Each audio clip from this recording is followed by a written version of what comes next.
Vamos lá então, pessoal, o nosso estudo de hoje do nosso livro Fonte Viva, que já se encontra aí nas mensagens finais, que nós procuramos sempre estudar, colher um pouco de mais conhecimento.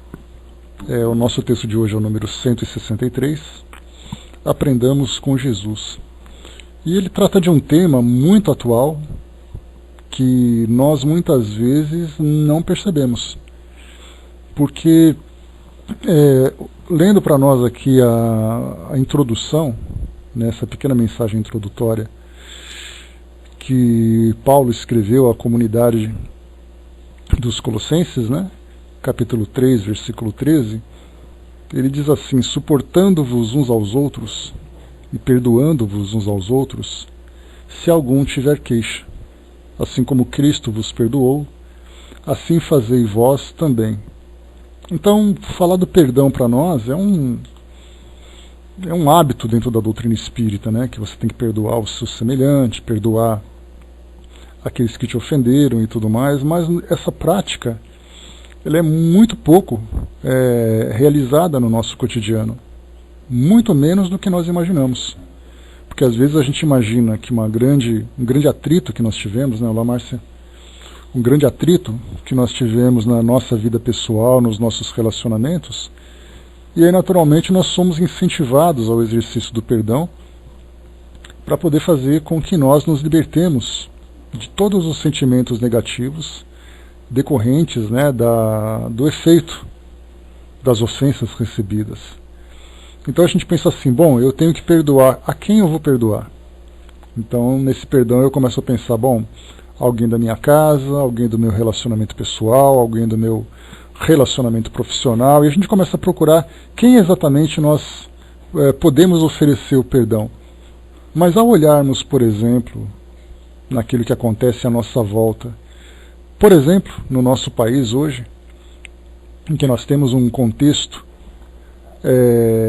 político, econômico bastante dramático, em que muitas personalidades são mostradas na mídia, envolvidas em corrupção, envolvidas em ofensas e tantas outras, esses não são perdoados. Pelo contrário, se nós estivéssemos na Idade Média, esses seriam queimados numa fogueira e nós seríamos aqueles que estaríamos em volta atirando pedras e dando aqueles gritos desequilibrados, como aconteciam naquela época, enquanto as labaredas matavam aquela pessoa. Então, quando falamos em perdão, a primeira coisa que vem é assim, eu tenho que perdoar minha irmã, minha mãe, meu pai. Mas quando você vê na televisão a personalidade, você não quer perdoar. Então esse tipo de sentimento, ele acaba gerando em nós um grau de intolerância tão profundo e que nós não valorizamos, porque nós achamos que o fato dele ser culpado, e todo aquele que merece o perdão é culpado, mesmo na nossa vida pessoal, como na nossa vida coletiva, né, na nossa vida social, cometeram erros. Então o perdão, por exemplo, ele é um termo que ele traz uma descrição no dicionário, que nós muitas vezes esquecemos de consultar para entender exatamente o que significa. Porque a gente pensa assim, bom, a gente fala tanto de perdão, que eu tenho que perdoar e tudo mais, mas o que exatamente significa o perdão?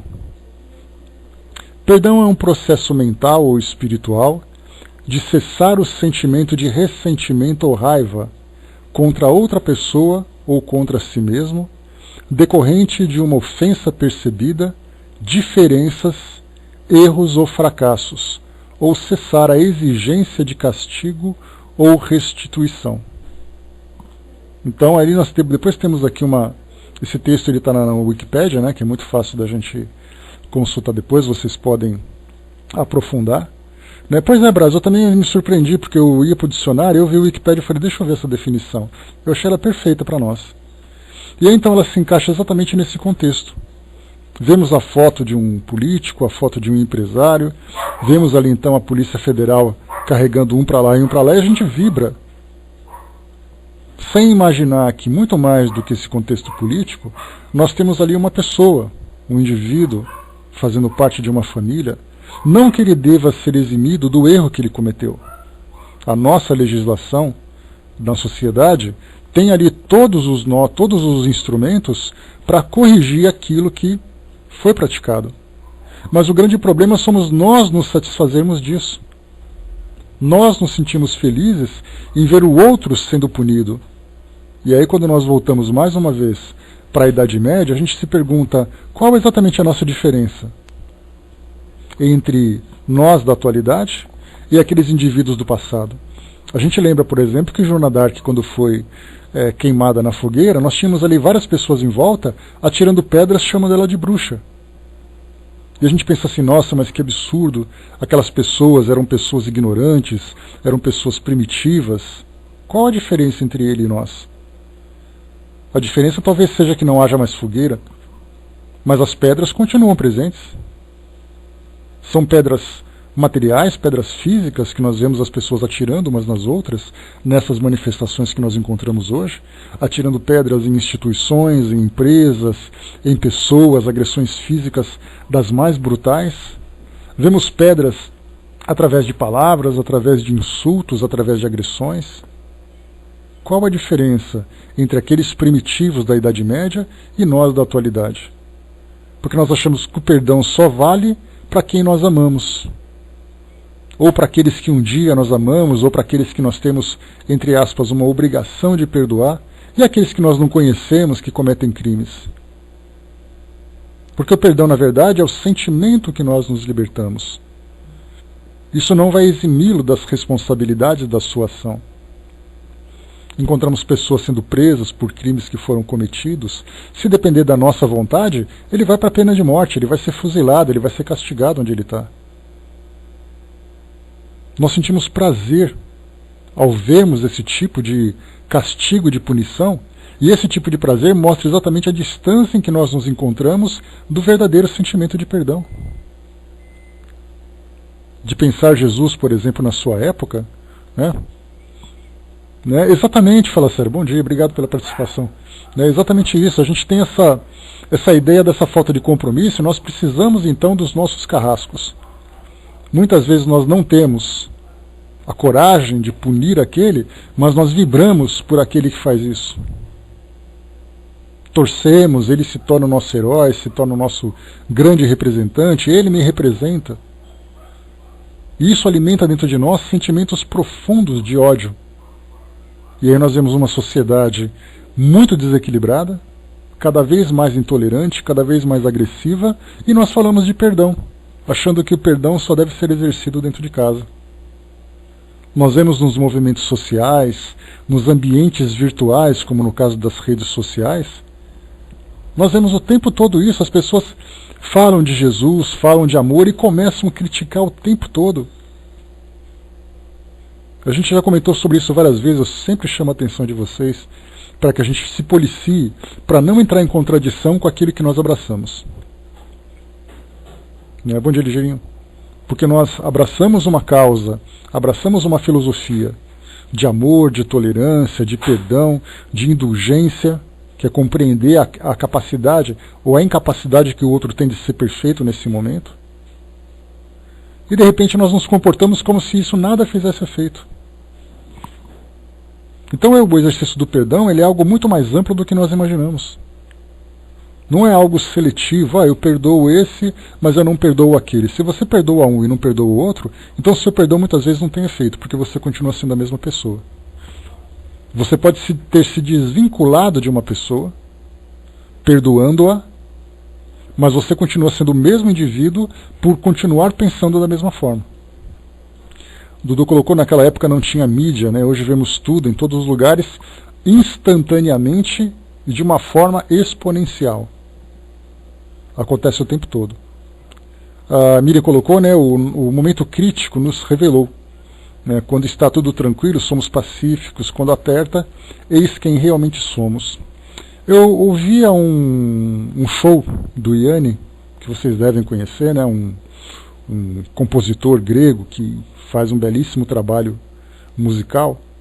E numa das suas músicas, chamada chamada Love is All, que o amor é tudo, ele fazia uma pequena introdução. Ele dizia assim que Sócrates dizia que o melhor da humanidade vai surgir quando ela conviver em coletividade. O indivíduo isolado ele não consegue demonstrar aquilo que ele tem de melhor. Só que a convivência nessa coletividade, ela tem que saber ser vivida. Porque não é apenas você viver junto com outros semelhantes, acreditando, por exemplo, né, que só de estar próximo já é o suficiente para você se desenvolver. O desenvolvimento de um indivíduo numa convivência coletiva se mostra exatamente pelas suas ações e principalmente pelas suas reações diante dos estímulos que ele recebe. Porque as nossas ações dependem do nosso livre-arbítrio, dependem da nossa iniciativa. As nossas reações são estimuladas por aquilo que o outro faz. Então, a partir de um sentimento egoísta, nós decidimos, não, é assim que eu quero viver, esse é meu modo de viver. Mas eu não aceito o modo como o outro vive, e o modo como o outro vive me incomoda. Então a gente fica se perguntando como a gente pode crescer fazendo parte de uma humanidade se nós não nos aceitamos uns aos outros. Se nós não nos toleramos, não nos suportamos. Pelo contrário, nós queremos sempre a punição, o castigo, até que haja um revés. Quando nós nos colocamos na condição de protagonistas necessitados de perdão. Como a nossa vida é uma vida muito simples, uma vida muito comum, não temos grandes exposições na sociedade, né, o nosso papel é um papel muito pequeno, né, na nossa vida cotidiana, diferentemente desses indivíduos que aparecem na televisão, que se expõem, que ocupam grandes funções e tudo mais, a gente acha que nós temos o merecimento, porque os nossos erros são pequenos, e o outro que tem um erro grande não tem esse merecimento. Só que o perdão é um tipo de sentimento que ele não escolhe tamanho. Ou ele existe, ou ele não existe. Ou ele atinge todo mundo, ou ele tem um efeito seletivo que acaba sendo incompleto e ineficaz. Todo mundo pensando dessa forma agora. A gente começa a entender exatamente qual é o real sentido do perdão. Vamos aqui ao nosso texto, para entendermos exatamente o que Emmanuel explana para nós a partir disso. Né? E o Braz lembrou também nessa questão dos refugiados. É a mesma coisa também, Braz. A gente chegou até a falar sobre esse assunto numa outra oportunidade, quando esse tema estava muito em voga, né, com a mídia falando muito sobre aqueles barcos que afundavam e tudo mais. Então todo mundo tinha aquela sociedade pacífica, bem estruturada, falando das estatísticas, né, que o IDH é um IDH alto, e isso significa que tem uma vida muito tranquila de um país desenvolvido e coisa e tal, até o momento em que começaram a ser cobrados para terem uma postura para ajudar as pessoas que precisavam. Aí começaram a fechar suas fronteiras. Nesse momento a gente começou, peraí, mas então aquela estrutura material tão perfeita, tão bonitinha que era apresentada, ela não representa também uma estrutura moral? No momento em que as pessoas desesperadas, morrendo, a mídia cobrindo isso, fugindo de situações absolutamente agressivas, que não se comportavam assim? Então lembramos disso também em todas as situações, porque o mundo hoje, embora a nossa mídia foque em algumas regiões que são mais importantes, né, ou que considera mais importante, como por exemplo regiões dos Estados Unidos ou da Europa e tudo mais, mas nós temos na África, na Ásia, na Oceania, na própria América Latina como um todo, situações variadas, em que nós vemos ali intolerância, em que nós vemos ali o egoísmo, o individualismo, e todo mundo querendo perdão. Não, me perdoa porque eu errei. Mas o outro também errou. Não, o outro não vou perdoar. Então a gente pensa assim, peraí, então eu estou entendendo errado o que é o perdão. Fala Sério colocou, né, falando em mídia, né, parece que vivemos uma fase descrita nessa. Né, com o tempo, uma imprensa cínica, mercenária, demagógica, corrupta, formará um público tão vil como ela mesma. Né, Joseph Pulitzer.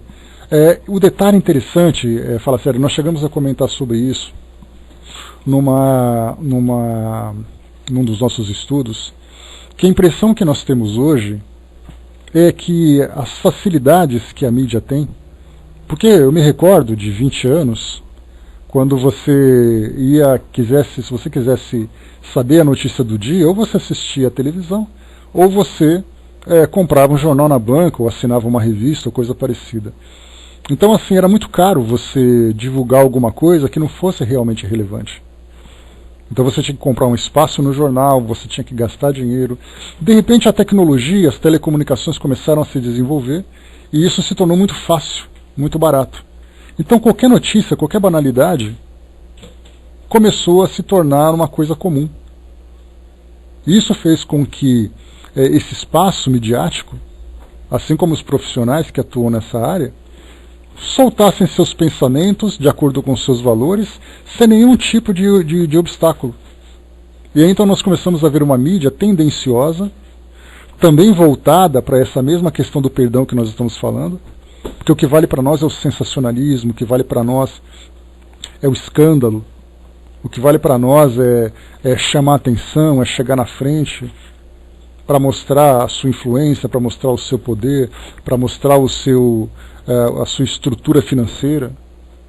E aí então acaba formando na mente das pessoas e começaram a surgir também outros veículos independentes. Hoje nas redes sociais você encontra ali vários espaços em que nós temos pessoas que agem de uma forma muito tendenciosa, emitindo as suas opiniões muito mais, porque a gente fica se perguntando, aquele círculo vicioso. Aquele círculo vicioso em que você pensa assim, peraí, mas a mídia está fazendo a cabeça das pessoas ou a mídia está alimentando aquilo que já existe na cabeça das pessoas? E aí me recordo de uma passagem de André Luiz quando ele diz assim: nós devemos ser a estação final do mal. Se você vê alguma coisa que não está de acordo com a sua filosofia, com os seus valores, com a proposta existencial que você tem, não divulgue. Não espalhe, porque se você espalha, significa que você concorda com ela. Se você concorda com ela, pois é, uma porta aberta para onde? Nós temos ali várias propostas que podem ser utilizadas, mas hoje é um espaço onde as pessoas dizem abertamente o que elas pensam. E pelo que nós vemos no conteúdo, é um conteúdo muito triste. São pensamentos muito tristes. E aí então nós começamos a fazer essa análise dessa conduta, desse tipo de postura, que traz para nós, sem dúvida nenhuma, uma lamentação muito grande, porque dá a impressão de que nós não vemos realmente uma mudança significativa a curto prazo. Pelo contrário, as pessoas estão se alimentando umas às outras de uma forma muito prazerosa, esse que é o pior. É como se nós tivéssemos ingerido substâncias no nosso modo de viver, substâncias que sabemos que são tóxicas, mas ao mesmo tempo provocam em nós uma sensação prazerosa. E aí então todo mundo continua consumindo, consumindo, consumindo, consumindo e não percebe exatamente o que está transformando. E no momento em que tropeça, no momento em que se machuca, é o primeiro a estender a mão pedindo ajuda. Mas no momento em que aquele que pedia ajuda, lamentavelmente nós não conseguimos encontrar. A Miriam colocou, saiu uma pesquisa que mostra que 68% das pessoas que compartilham notícias nas redes sociais não leem o conteúdo, apenas o título, o resumo, e é verdade. Então, o que nós temos que perceber nessa relação de sociedade que nós temos hoje é exatamente isso, que se a humanidade demonstra aquilo que ela tem de melhor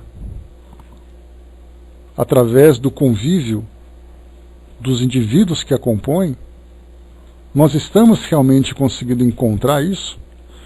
Porque aí nós vemos assim aquelas canções que falam de amor, aquelas canções que falam de esperança, saindo agora desse ambiente político, que isso aí para nós já é um assunto saturado, já é muito fácil da gente falar sobre tudo isso, mas nessa convivência a gente percebe que não tem existido a mesma conduta de acordo com aquilo que as pessoas desejam. Elas desejam ser felizes, mas elas não estão se comportando de um modo a conquistar essa felicidade. Elas acreditam, por exemplo, que ser feliz é apenas aquele desejo em que você fecha os olhos, você assiste ao pôr do sol, e você então fica meditando, ouve aquela música instrumental que agrada e tudo mais, e depois no seu dia a dia isso tudo fica em segundo plano. Não existe aquela constância no comportamento do indivíduo. Pelo contrário. Existe exatamente essa incoerência daquilo que ele deseja, daquilo que ele almeja, daquilo que ele tanto busca, inclusive dentro de vivências religiosas, numa população mundial em que a esmagadora maioria tem uma relação com o mundo espiritual, cada um do seu jeito, de acordo com a religião, de acordo com suas crenças, estando vinculados a alguma instituição ou não, apenas optando por essa aproximação com Deus, e aí então, fora das instituições, se comporta diferente. Isso é tão frustrante quando nós percebemos, de pensar assim, poxa vida, mas eu que leio o livro, fico imaginando, nossa, eu vou para nosso lar, porque nosso lar é um lugar muito pacífico, um lugar muito maravilhoso, mas enquanto isso eu estou digitando coisas. E isso, por isso que eu falei para vocês que essa ideia do perdão, ela é muito mais abrangente do que nós imaginamos, e nós nos comportamos dessa forma tão ingênua, tão infantil, acreditando que o perdão é aquela situação que bate a nossa porta, não é aquela que existe no mundo como um todo. Porque nós nos deixamos levar pelas simpatias e antipatias do mundo sem essa preocupação. Peraí, mas por que você não perdoa, por exemplo, o indivíduo que acabou de ser preso? Mas por que eu tenho que perdoá-lo? Porque você acredita que perdão é a libertação. Mas que quer dizer então que ele não merece o seu perdão? Não, não merece o meu perdão. Então você é um indivíduo que também não tem merecimento para isso. Então essa história de eu quero viver o amor pleno, o amor absoluto, o amor incondicional, caiu por terra. Toda a sua estrutura, toda a sua crença acabou de desabar. Continuando, vamos lá aqui para a gente dar uma lidinha. Só para a gente ler aqui, era de texto, o Braço colocou, se chegamos lá. Me lembro da época da recessão para escrever uma letra de um festival, tive de passar na censura federal, Pois é, naquela época, Se chegamos lá, temos que reeducar nossa mente na hora, Pois é. Será que a tecnologia, a rede, dominou a alma das pessoas? Ela deu um espaço, que a gente tem que se perguntar se estávamos preparados para poder vivenciar nele. Aquilo que você colocou um pouco mais acima, fala sério de liberdade e libertinagem, ela é bastante pertinente para essa situação. Porque, como eu comentei uma outra vez aqui com o nosso pessoal, que houve um tempo em que a sua relação social, pelo fato da gente não ter essa tecnologia que abre espaços, que nos coloca em contato com o mundo e tudo mais, era restrito às pessoas da nossa casa, aos nossos vizinhos e ao nosso ambiente de trabalho. Apenas isso. A sua vida era acordar, ver ali o pessoal de casa, saía, cumprimentava o vizinho, ia para o trabalho, só isso. Hoje, com essa tecnologia, nós ampliamos cada vez mais o campo de ação. Então, ou seja, naquele pequeno ambiente de 20 ou 30, até 30 anos, podemos dizer assim, em que as pessoas não tinham telefones celulares, era telefone para você ligar da sua casa, ou ligar da casa do vizinho, ou correr para o orelhão para poder fazer um contato. Então, quer dizer, a gente só se comunicava com pessoas à distância se era realmente necessário, se era realmente importante. Hoje não, hoje você tem o mundo às suas mãos. Então, a influência que se exercia naquela época era uma influência naquele pequeno conjunto, naquela pequena comunidade onde nós existíamos. Hoje a influência que nós existimos, ela é mundial. Você posta uma mensagem, você envia um comunicado para alguém, isso tudo. Ou seja, nós começamos a influenciar e ser influenciados com muito maior intensidade. Então, quer dizer, a tecnologia, sim, nos permitiu mais liberdade, mas pelo fato de não termos condições de viver essa liberdade, começamos então a viver esse desequilíbrio todo. O Braço colocou, até para dirigir temos que ter o máximo de cuidado com tantas pessoas tuitadas nas ruas. Exatamente, Braço. Hoje todo mundo quer fazer 10 coisas ao mesmo tempo e acabou se esquecendo das responsabilidades. Vamos aqui para o nosso texto, pessoal. Então eu só queria trazer para vocês essa introdução para falar dessa questão do perdão, que vai muito além daquela ideia que a gente tem assim, não, perdoe seu próximo. Seu próximo, quem é seu próximo exatamente? A gente tem uma dificuldade muito grande de definir exatamente quem é esse próximo. Quem se encaixa nesse próximo? O próximo é aquele que você escolhe que é seu próximo, ou o próximo são todos aqueles que convivem conosco? Se eu tenho que perdoar o meu próximo, por que eu não perdoo aquele que eu não gosto? Então significa que aquela ideia do amor, da elevação espiritual que eu tanto imaginava, minha máscara caiu. Vamos lá então.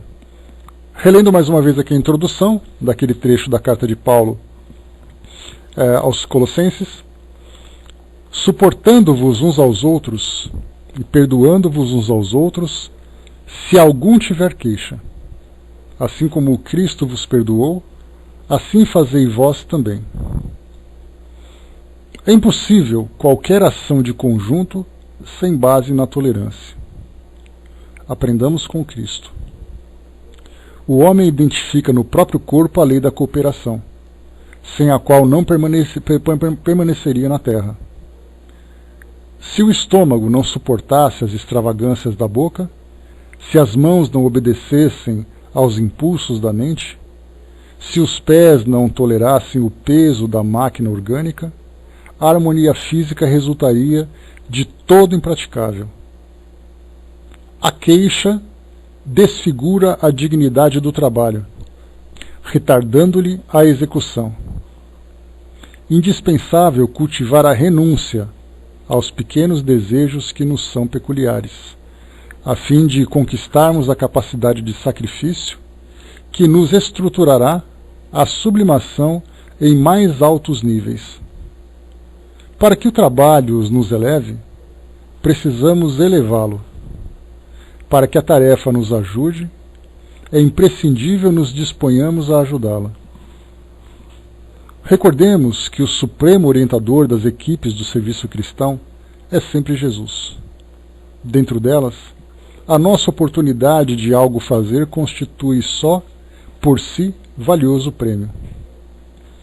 Esqueçamo-nos, assim, de todo o mal, para construirmos todo o bem ao nosso alcance.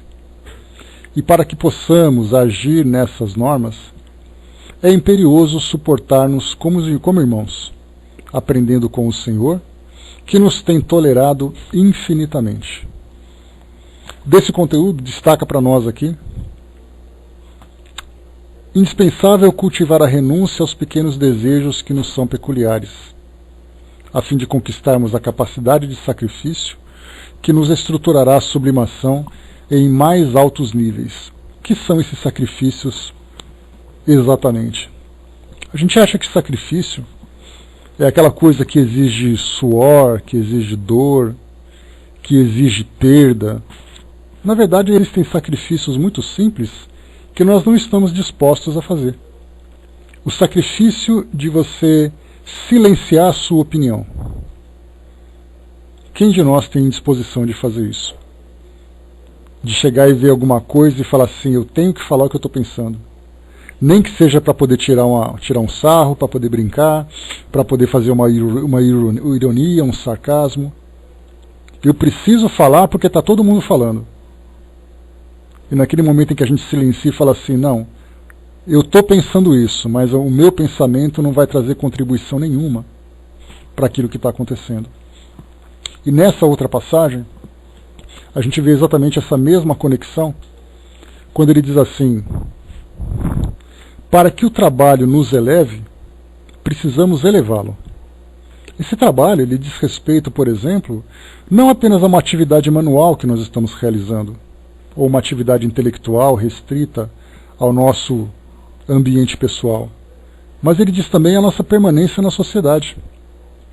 Nós não queremos uma sociedade melhor? Quem vai construir exatamente uma sociedade melhor? São os nossos governantes? São os nossos legisladores, os nossos juízes? É na mão deles que nós estamos depositando essa esperança de fazer uma sociedade melhor? Só que nós estamos nos esquecendo que nós somos a sociedade. Se nós não melhoramos, não há ninguém que governe, que legisle ou que faça julgamentos que vá transformar essa sociedade. Então, exatamente isso, para que o trabalho nos eleve, precisamos elevá-lo. Então, a nossa contribuição para promover essa mudança na nossa sociedade depende da nossa transformação interior e da contribuição que estamos oferecendo. Se a minha contribuição não tem nada de significativo, como é que eu posso esperar que o resultado vá ser positivo? É mais ou menos aquele indivíduo que tem um trabalho autônomo, e o trabalho autônomo a gente sabe como é que é. Se você não trabalha, você não come. Se você não sai para poder carregar ali suas caixas, seus pacotes e tudo mais, você não traz dinheiro para casa. E aí então esse autônomo fala assim, hoje eu não estou afim de trabalhar. Mas essa vida que eu tenho, né, essa pobreza, essa dificuldade que eu vivo, como é que eu vou fazer tudo isso? Depois ele diz assim ainda, para que a tarefa nos ajude, é imprescindível nos disponhamos a ajudá-la. Então a tarefa qual é exatamente? Essa tarefa, a participação da nossa sociedade. O resultado que ele possa nos beneficiar. Mas para que o resultado possa nos beneficiar, nós temos que trabalhar em prol dessa tarefa.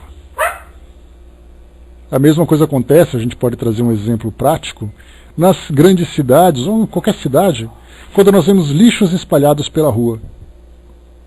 A gente olha e fala assim, nossa, essa cidade está nojenta, essa cidade está imunda, por que esse prefeito não faz alguma coisa? Só que não foi o prefeito que jogou a sujeira na rua, foi a sociedade. Se as pessoas não tivessem jogado sujeira no chão, o serviço público de limpeza daria conta de limpar toda a cidade. Esse é o detalhe, quer dizer, a nossa contribuição fazendo parte desse trabalho é algo dramático. O Zé colocou para nós, né, pelo menos a manifestação pública e pacífica. As manifestações são direitos, não apenas da sociedade, mas de todos nós que somos espíritos, participando de uma sociedade querendo reivindicar uma condição melhor. A grande questão é a forma, o que nós estamos pedindo, a forma como nós estamos pedindo e a nossa participação. Tudo isso é justo? Porque muitas vezes nós somos aqueles que vão para a rua, levantando cartazes, fazendo protestos, mas no nosso dia a dia, no nosso cotidiano, o nosso comportamento não é esse.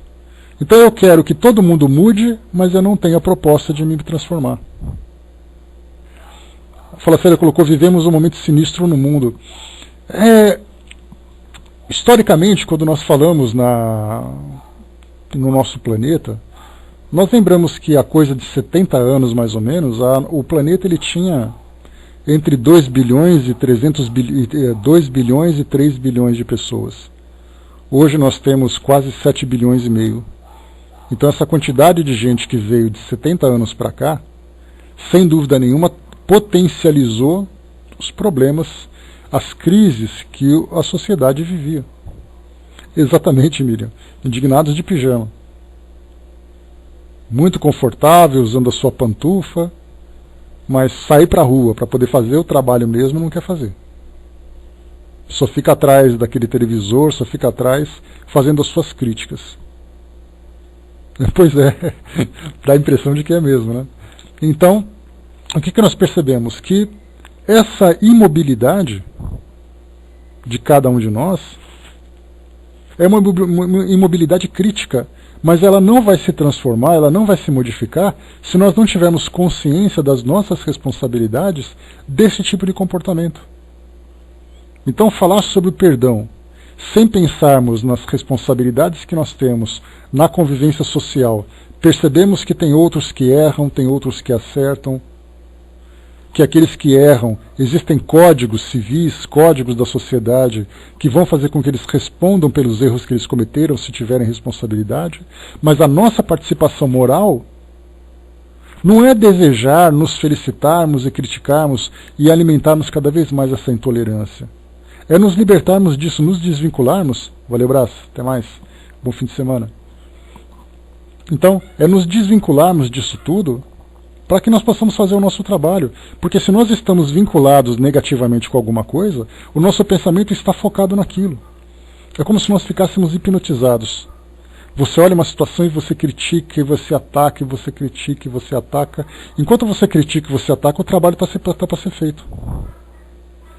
Então o perdão ele não tem apenas aquela questão de nos transformarmos intimamente diante do erro do outro, fazendo com que nós nos tornemos mais tolerantes, mais compreensivos. Mas essa liberdade nos possibilita fazer o trabalho que temos que fazer.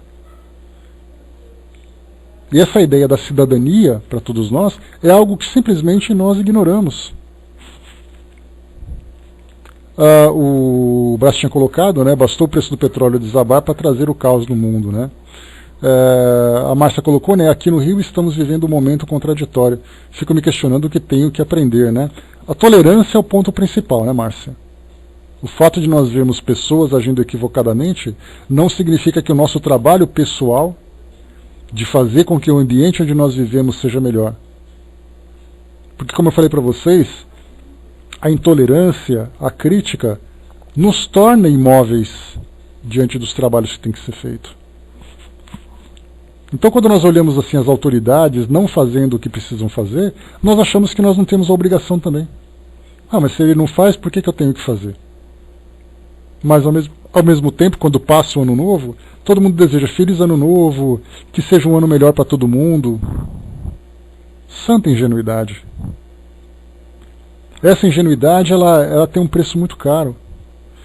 Ela nos afeta diretamente. Então, a Sandra lembrou lá em cima, né, questão cultural, Curitiba é uma cidade muito limpa.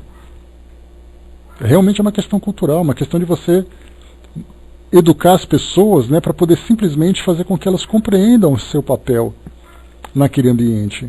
Isso em tudo, cidade limpa, com trânsito organizado, com pessoas responsáveis, com os seus impostos, com a cobrança da aplicação desses impostos. Essa consciência social é algo que falta muito para todos nós. E aí então essa intolerância que nós vamos desenvolvendo faz com que nós nos esqueçamos cada vez mais disso tudo. A Márcia lembrou aqui, quando eu parei de me envolver apaixonadamente nas questões públicas, ficou muito mais tranquilo trabalhar, conviver com a família e desenvolver meu trabalho mediúnico e doutrinário. Quer dizer, você viver isso na prática, né, Márcia? E quando começamos a fazer isso também, é algo que eu tenho por hábito, quando eu vejo alguma coisa, alguma notícia, vejo algo em redes sociais, algum comentário, eu começo a ler. Se na segunda palavra eu percebo que o restante não trará o bom conteúdo, eu paro na hora. Porque eu não quero ler, porque se eu ler a mensagem completa, eu vou ficar com aquilo na cabeça. Então, de imediato, eu neutralizo aquela informação. E lamento por aquele que divulgou. Pela empresa que divulgou, qualquer coisa. A gente ressona, né, com questões do passado e nos desequilibra, né, o tempo todo, né? Particularmente, creio que um vulcão está prestes a explodir no mundo, né? Infelizmente o Brasil ainda é colônia. Esse vulcão, né, vamos torcer para que o estrago dele não seja tão grande. Porque a reconstrução depois vai ser algo muito, muito difícil para todos nós. Para a gente poder fechar, pessoal, né, o japonês, qualquer um que seja, né, se agacha e pega o lixo que for e coloca na lixeira, não reclama, e faz cultura, né? É uma sociedade que tem ali virtudes, mas também tem muito que trabalhar. Como a gente lembra, né, o fato de fazer parte de um mundo de provas e expiações coloca todos na mesma condição. Então, felizmente, quando essas questões mais básicas já são superadas, já fazem parte de uma educação, não, o início não, já é um caminho percorrido significativo. Porque educar alguém a pegar um papel no chão parece que é algo simples, mas não é. A gente vê tanta coisa, fala assim, mas ninguém faz, por que eu vou fazer? Essa ideia de esperar sempre que o outro seja para você uma referência e não você seja uma referência para o outro, é uma comodidade egoísta que nós temos. Então, se nós começarmos a refletir a partir de agora e começarmos a pensar nisso de uma forma mais séria, nós veremos que a nossa transformação interior vai ser muito grande. Os sentimentos que nós estamos alimentando, que nós estamos armazenando, são sentimentos que vão se transformar. E por consequência vai transformar também a nossa vida. Observem isso que vocês vão reparar o efeito. Para a gente poder fechar, a Miriam colocou, nós também precisamos reconhecer o que já conquistamos de bom. Nesse caso do perdão, a gente lembra sempre assim, que é necessário observarmos o erro, compreender o erro do outro e nos desvincularmos de todos os sentimentos. E depois nós temos que lembrar também que, sim, houve muita conquista. Como a gente já falou anteriormente, né, se fizermos uma comparação daquilo que o Brasil é hoje, daquilo que o mundo é hoje e daquilo que o mundo era há 300, 400 anos, nós ficaríamos amedrontados. Como é que aquelas pessoas conseguiam sobreviver naquela época? Como era possível um indivíduo chegar a certa idade num ambiente como aquele? Então, quer dizer, nós conseguimos evoluir. Ah, Dudu, isso aqui é um seminário, dá pra gente trazer aqui perspectivas variadas, né? André Trigueiro, por exemplo, ele fala muito sobre meio ambiente, né? Esse assunto é profundo, nós podemos trazer outro que fala de psicologia, outro que fala de vida em sociedade, outro que fala de vida e política, outro que fala sobre ciência, tecnologia. Não porque, sabe por quê, Sandra? O perdão, ele não é um sentimento que te traz amnésia, mas ele é um sentimento que te transforma diante daquilo que existe dentro de você. A gente sempre imagina assim, eu perdoo, mas eu não consigo esquecer. Dependendo do efeito dessa lembrança sobre você, significa que você não perdoou como deveria perdoar. Porque muita gente fala assim, não, eu perdoei, mas quando eu lembro daquilo começa a me virar o estômago. Então, na verdade, ele está num processo de perdão. É o desejo que ele tem, é o sentimento que ele alimenta para poder tentar neutralizar aquelas lembranças, aqueles efeitos. Então, o perdão não é algo que acontece de uma hora para outra como nós imaginamos. Eu perdoei, vou apertar esse botãozinho e tudo resolve. O sentimento do perdão é um sentimento que ele demora muito para ser processado dentro de nós. Porque o ressentimento é um sentimento muito profundo. É um sentimento que nos machuca numa profundidade que nós não compreendemos ainda. E para você perdoar e você começar a dissipar esse sentimento, é algo que começa nas profundezas, né, da nossa consciência, das nossas emoções. Para gradativamente a gente começar a lembrar, não, eu lembrei, eu sei que você fez isso. Eu lembro que aquela pessoa fez isso. Mas, pobre dele, né, uma pena para ele, eu sinto muito por ele. E a gente acha também, né, como Jesus lembra, que o amor ele é um sentimento que ele deve ser universal. Mas é claro que tem aqueles por quem nós temos mais afeto. Então todo mundo acha que depois que você perdoa, você tem que dar beijos e abraços, como se nada tivesse acontecido. Não, eu perdoo, mas infelizmente é uma relação que eu não quero mais ter. Então você não perdoou? Não, perdoei sim, eu quero que você seja muito feliz, que você siga seu caminho e eu vou seguir o meu. Isso em relacionamentos afetivos, relacionamentos familiares, relacionamentos profissionais, sociais, tudo isso. Então é algo que a gente vai aprendendo gradativamente. É um aprendizado difícil, nós estamos ainda engatinhando, né, aprendendo aquilo que para nós ainda é perceptível na superficialidade, mas com o passar do tempo a gente vai compreendendo isso gradativamente.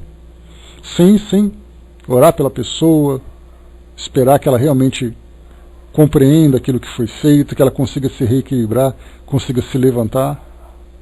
A mídia apresenta para nós o tempo todo isso. Jovens armados fizeram tal coisa e mostram os jovens. O nosso pensamento é, tomara que eles sofram. Calma. E o perdão que você aprendeu lá onde você se desenvolve espiritualmente? Isso não conta? Mas o político é corrupto, eu quero que ele se exploda. Mas você não é um servidor do Cristo? O Cristo morreu da cruz perdoando aquele que estavam cravando aqueles pregos na sua mão. Perdoou aqueles e perdoou aqueles que impuseram essa punição. E assim a gente vai aprendendo gradativamente com esse sentimento. Pessoal, fechando por aqui.